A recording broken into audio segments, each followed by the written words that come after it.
हर वर्ग के लोग, हर पार्टी के लोग इसमें सम्मिलित होकर के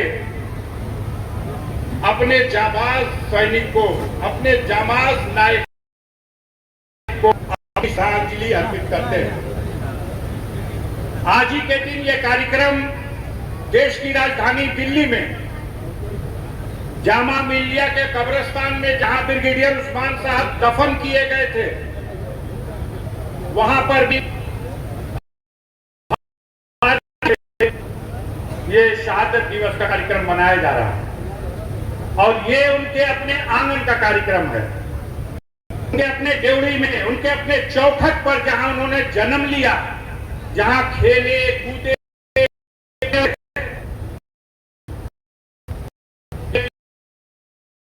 हवेली थी, वो उमर फारूक जो ब्रिगेडियर उस्मान से ब्रिटिश काल में, वो बनारस के, जब पूरे बनारस में सिर्फ एक कोतवाली हुआ करती थी, थाना कोतवाली, उस कोतवाली के वो 8 साल तक कोतवाल रहे। ब्रिटिश हुकूमत में उनके अच्छे लॉ एंड ऑर्डर को मेंटेन करने के लिए उन्हें खान बहादुर, उनके पुत्र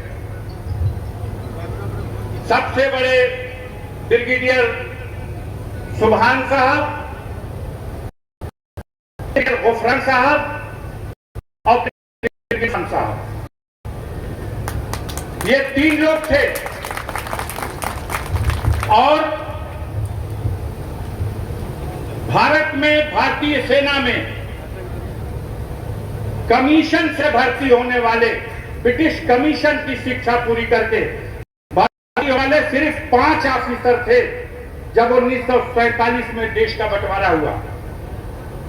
उन 5 ऑफिसरों में एक ब्रिगेडियर उस्मान साहब थे, एक जनरल मालिक शाह, एक जनरल करियप्पा, एक जनरल मूसा।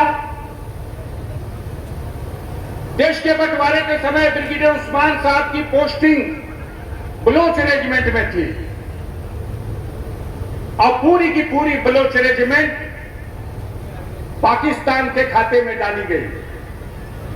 ब्रिगेडियर उस्मान साहब ने रिजाइन किया है बलोच रेजिमेंट से और इंडियन आर्मी को अपनी सेवाएं ज्वाइन कराई।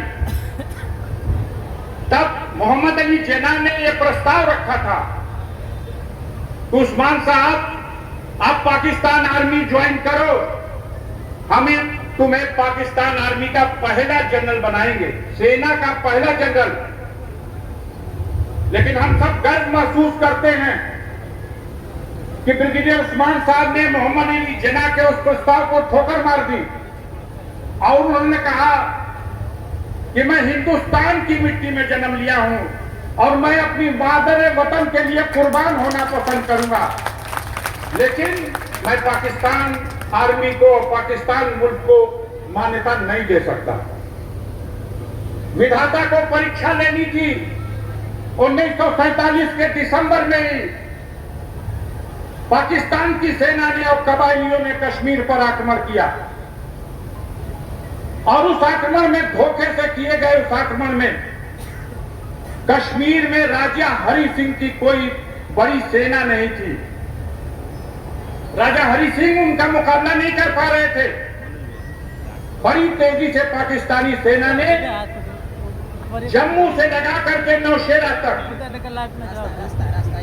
ये वैष्णो देवी सहित सारा इलाका पाकिस्तान के सेना के लोग घुस चुके थे। जब निराश हो गए,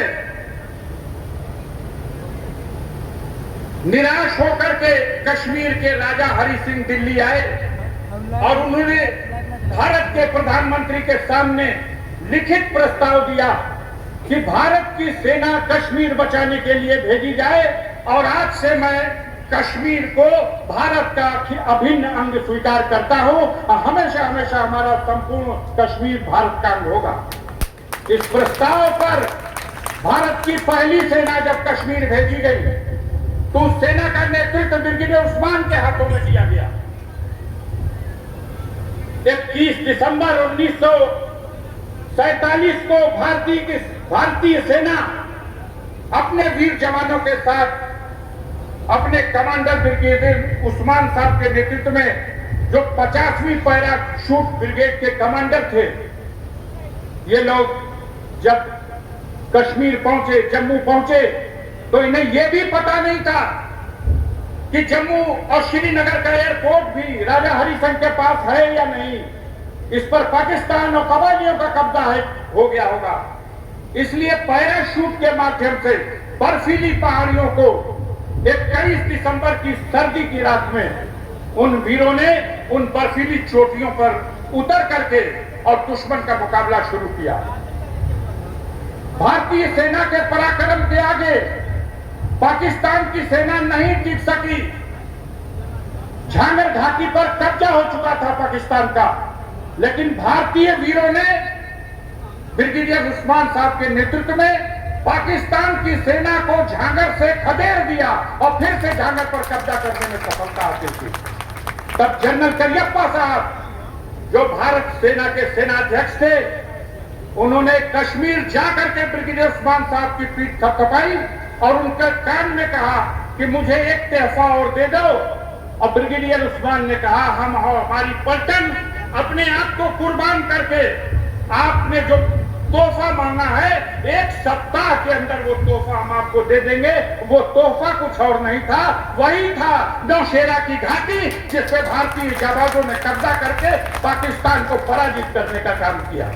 इस लड़ाई में भागती हुई पाकिस्तानी सेना ने गोले बरसाए।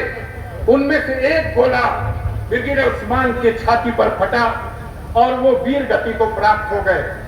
मातृभूमि की रक्षा करते हुए अपने वतन के लिए कुर्बानी देने वाला देश का उस समय का सबसे बड़ा अधिकारी था ब्रिगेडियर उस्मान।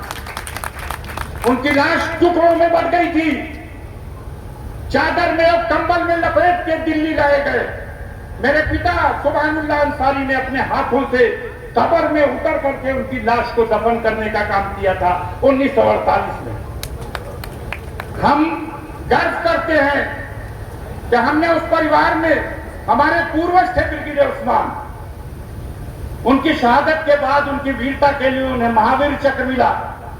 उनके छोटे भाई जो भारतीय नौसेना के कमांडर थे, उनको भी ब्रिगेडियर का पद दिया गया और उन्हें देश के राष्ट्रपति के सुरक्षा अधिकारी के पद पर नियुक्त कर दिया गया। जो जब रिटायर होकर के आए थे, एक समय था ब्रिगेडियर उस्मान साहब की शहादत इसी आंगन में ब्रिगेडियर खुफरान साहब जीवित थे, रिटायर होकर के आए थे।